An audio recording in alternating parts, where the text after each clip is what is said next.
Salam outsider, le débrief commence maintenant. Le Barça a fait match nul aujourd'hui 1-1 face au Rayo Vallecano. C'est la 5e fois, je pense, 5e fois que le Barça joue le Rayo et le Barça ne réussit pas à l'emporter face au Rayo. C'est pas sérieux. Attends, je vais vérifier rapidement. C'est pas sérieux, franchement. Face à face.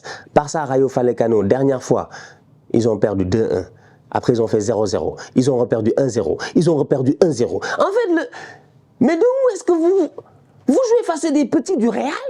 Des gars de la banlieue? C'est eux qui vous tapent. Aujourd'hui, le Barça, ce qu'ils ont fait, c'est pas sérieux. Chaque semaine, je viens dire ici que le Barça, c'est une association de tocards. Que Xavi, il ne se gère pas. Chaque semaine dans les commentaires, ouais, Stan, tu me fatigues. Stan, tu nous fatigues. Stan, quand c'est le Real, tu es pas dur comme ça et tout. Mais vous voulez que je sois dur avec le Real pour aller où? Pour aller où? Alors que eux, entre-temps, ils ont gagné des Ligues des Champions. Ancelotti a pris ici Ligue des Champions, Zidane a pris 3. Vous, depuis 2015, depuis Neymar, 100% Jésus, on est là, on vous attend, on attend la résurrection. Il n'y en a pas. Il n'y en a pas. Il n'y en a pas. Ce Barça-là va mal. Et le problème, il est simple, c'est que j'ai l'impression que les gens refusent d'accepter que le Barça va mal. Mais le Barça est nul.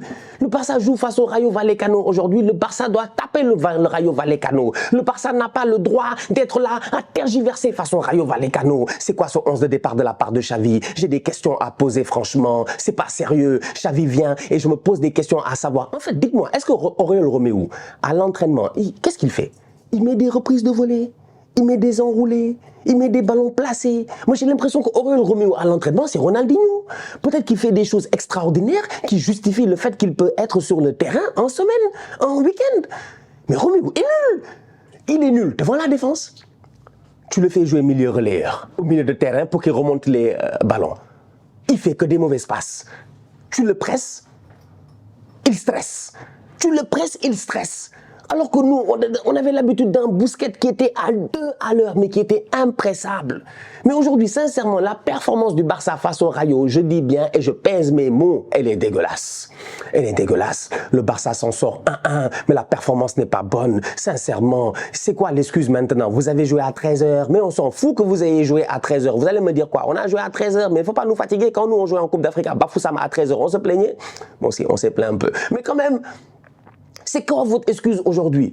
C'est quoi l'excuse de te dire que tu as un Fermin Lopez qui n'a pas joué de la trêve internationale? Tu as un Gundogan qui sort la dernière fois à l'heure de jeu lors du dernier match face à l'Allemagne. Donc tu as des gars en fait qui ont quand même un minimum de force en eux, un minimum de temps de jeu en eux. Qu'est-ce qui t'empêche aujourd'hui de les faire jouer? Pourquoi tu viens avec ce milieu de terrain de tocard là, franchement? Pourquoi tu laisses Frenkie de Jong tout seul comme cela? Pourquoi tu laisses Pedri esselé là-bas?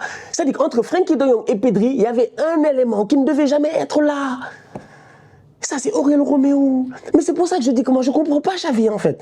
Moi, je ne comprends pas Xavi. Je comprends pas Xavi. T'as des boys, ils sont sur le banc, ils sont pertinents. Et puis, tu fais jouer des gars qui sont impertinents. Il n'y a absolument rien de bon dans ce que le Barça a fait aujourd'hui. Le Barça joue face au Rayo Vallecano. Le Barça n'arrive pas à taper le Rayo Vallecano. Le Barça galère depuis des années face au Rayo Vallecano. Depuis que Xavi est là, le Barça galère face au Rayo Vallecano. Xavi arrive avec une tactique de la peur face au Rayo Vallecano. Mais c'est évident qu'en première mi-temps, tu ne vois absolument rien à part une action de Lamine Yamal. C'est honteux. C'est honteux. C'est honteux. Si vous aimez votre club, vous savez que c'est honteux. Franchement, mais le Barça doit mieux faire. Le Barça doit beaucoup mieux faire. Le Barça doit venir contrôler le game, garder le ballon et tuer le pressing du Rayo Vallecano. Absolument pas ce qui s'est passé. Durant les 10 premières minutes, tu as un pressing du Rayo Vallecano, mais je me suis posé 35 000 questions. Je me suis dit, mais où est le Barça qu'on connaissait? Où est le Barça qu'on connaissait? Une équipe qui aujourd'hui ne marque presque sur du jeu direct. Je fais tiki-taka. Je sais pas, même si c'est pas tiki-taka, au moins taka-taka, je sais pas. Ou tiki-tiki, je ne sais pas. Tu n'es pas obligé de faire à l'ancienne, mais un tout petit peu quand même. L'ADN ne doit pas partir. C'est qu'aujourd'hui, il faut balancer des longs ballons, balles des centres, etc. Genre but contre son camp. Ok, vous pouvez parler d'arbitrage, d'accord. Il y avait peut-être pénalty sur Rafinha, d'accord, je suis d'accord avec vous, on peut parler d'arbitrage. Mais est-ce que le Barça est là à se reposer sur des bêtises d'arbitrage? En fait, qu'est-ce qui s'est passé en Catalogne durant ces dernières années pour que les gens acceptent autant de médiocrité? Je suis désolé.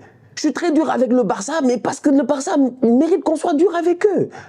Je vous dis, depuis 2015, on vous attend en Ligue des Champions. Vous jouez face au Rayo Vallecano, vous ne sortez pas du pressing. Vous jouez face au Rayo Vallecano, les gars vous pressent, ils vous fatiguent. Tu joues face au Rayo Vallecano, le Rayo Vallecano est convaincu qu'ils sont capables de vous taper. Mais quand vous allez jouer face aux certains adversaires en Ligue des Champions, dites-moi, par pitié, s'il vous plaît, est-ce que vous êtes optimiste?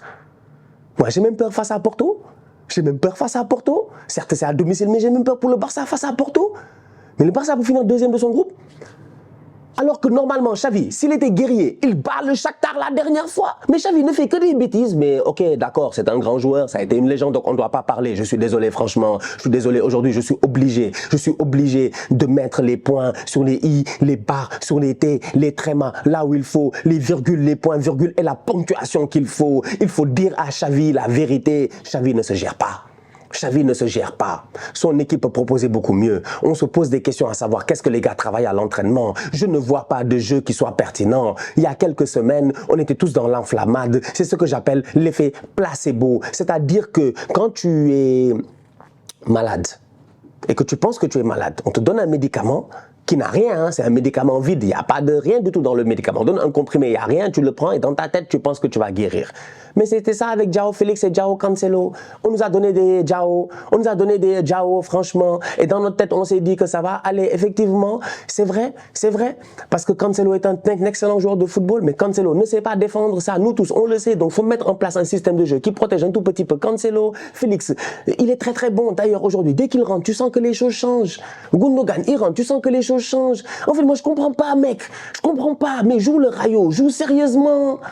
Je comprends que les gars reviennent de trêve. Je comprends que tu as un match face à Porto. Je comprends qu'il faut faire tourner. Mais quand ça fait des années que tu n'as pas battu une certaine équipe, mais dès le début du match, il faut leur montrer que normalement, aujourd'hui, tu vas les taper.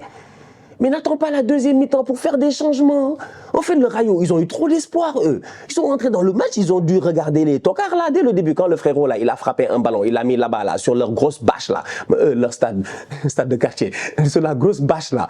Là, il y a un frérot, dès le début du match, le gars crâne rasé, là, il a mis une frappe là-bas. C'est là où je me suis dit que eux, ils ont trop la confiance aujourd'hui. Ils ont trop la confiance. Et effectivement, ils avaient la confiance. Une performance vraiment pas bonne. Aurel Roméo a été mauvais. Le milieu de terrain n'a pas été bon parce que les pauvres, ils n'ont pas réussi à avoir ce qu'il fallait.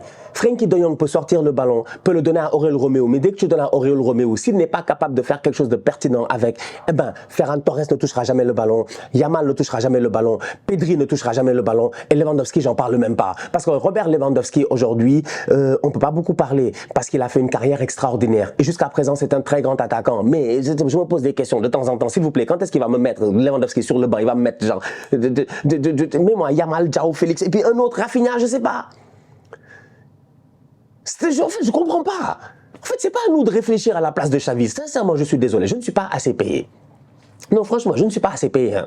Je ne suis pas assez payé pour être là à réfléchir à la place de Xavi. Si on me payait l'argent qu'on payait à Xavi, je serais là, je dis bien, matin, midi, soir, à évaluer toutes les sortes de scénarios, à avoir des plans A, des plans B, des plans C, des plans, je dis bien, D, E, F, G, H, I, J, K, L, M, N. Le plan O, je l'évite, parce que c'est le plan Aurel Roméo, c'est un plan qui est voué à l'échec. Mais j'aurais eu plein de plans, franchement. Donc aujourd'hui, il y a un travail qui doit être fait. Il y a un travail qui doit être fait par Xavi. Et c'est décevant. Franchement, nous, on a connu le grand Barça.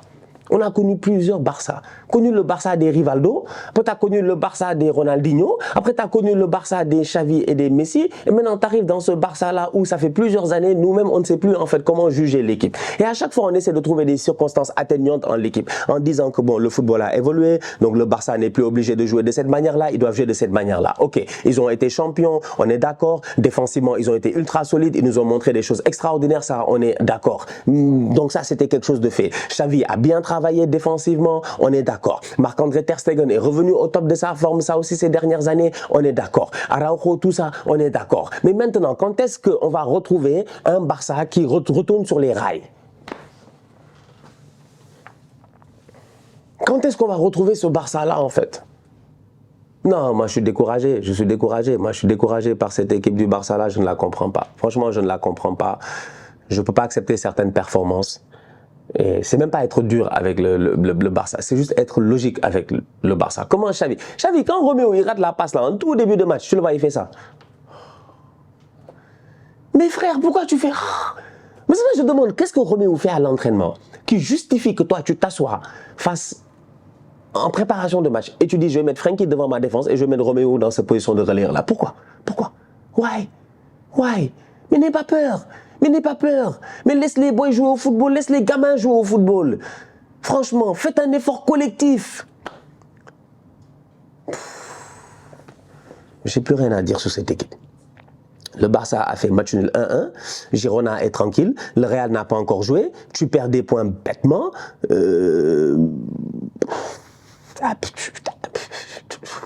Écoute, point positif, retour de Frenkie de Jong, c'est bien. Au moins Frenkie est de retour, il avait le brassard de capitaine, ça c'est bien. Point positif, Baldé a fait un débordement, il a fait une genre de passe décisive, même si c'est un contre son camp. Point positif, ils vont te dire que Lewandowski était là, donc il a eu un genre de... Voilà, il a eu un impact, alors que Robert, ces temps-ci, il ne se gère pas. Je trouve même qu'il pose problème à cette équipe-là. Ferran Torres, lui, il est aussi nul que moi. Franchement, c'est mon cousin. Ferran, c'est mon cousin. Ferran, tu regardes dans l'arbre généalogique, il y a Stan Diop, il y a Ferran. On est tous les deux cousins, il ne faut pas nous fatiguer. Deux tocards. Tu ne peux pas mettre tous tes espoirs sur Lamine Yamal. Et sur l'arbitrage. Parce qu'il y a des matchs que tu dois gagner. Il y a des matchs, en fait, arbitrage ou pas arbitrage, tu dois dominer l'adversaire et gagner. Si ton ambition est de gagner la Ligue des Champions. Et comme je dis, bientôt ça va faire 10 ans que vous n'avez pas gagné la Ligue des Champions. Vous êtes le Barça, hein. Vous êtes le Barça. Mais il y en a, ils n'ont jamais gagné la Ligue des Champions. Nous, Arsenal, nous, on n'a jamais gagné. Nous, on compte en genre, on est allé en finale, tu vois. Nous, en 2026, ça va faire 20 ans qu'on est allé en finale, tu vois. Nous, on est dans ces genres de vibes-là. Il n'y a pas de problème. Chacun son niveau. Chacun accepte son niveau. Mais vous, ça va faire 10 ans que vous n'avez bientôt que vous n'avez pas gagné de Ligue des Champions. Mais tout va bien. Ok, Xavi a réussi à prendre un championnat sur un Real qui était un peu finissant, qui avait besoin d'un requinquement. Mais c'est pas normal. Des victoires 1-0, 1-0, 1-0 l'année passée, mais c'était évident qu'à un moment donné, ça allait commencer à chauffer. Donc voilà. Match nul 1-1 du Barça. Je suis désolé, hein, mais il faut vous dire la vérité. Vous êtes des tocards. Vous baignez dans le tocarisme. Il est temps que le Barça sorte de ce tocarisme-là et que le Barça redevienne une équipe qui domine. Le Barça doit dominer. Je l'ai toujours dit, le Barça est une équipe qui domine. C'est-à-dire que quand ils sont meilleurs que toi, ils te le montrent sans aucune pitié. Le Barça, ils ont un peu même cette mentalité des fois à la Bayern. Ils te mettent 4, 5, 6-0. Mais le temps où Osasuna prenait 8-0 ici, quand Messi se fâchait, ce temps, on dirait qu'il est révolu. Ok, Messi est parti, mais tactiquement parlant, il y a un travail qui doit être fait et qui n'est pas fait. Je suis épuisé. Je vais aller me reposer. La dernière fois que je me mouche d'ailleurs, ça fait genre 10 minutes que je parle, je suis fâché, mon nez il est congestionné. Congestionné. À l'image des performances du Barça, des performances congestionnantes, je te dis. Ça donne mal à la gorge, ça donne mal à la tête en fait. Ça donne mal à la gorge, ça donne mal à la tête. Je commence à devenir allergique au Barça. C'est pas possible. Ils vont me dire que tu n'aimes pas le Barça. Au contraire, qui aime bien, châtie bien. Vous-même, vous savez. La famille, on se capte très très bientôt pour une nouvelle vidéo. D'ici là, on continue à liker, on continue à partager. On s'abonne, on s'abonne, on s'abonne. On est ensemble, on reste en santé. C'est le plus important. Tous outsiders.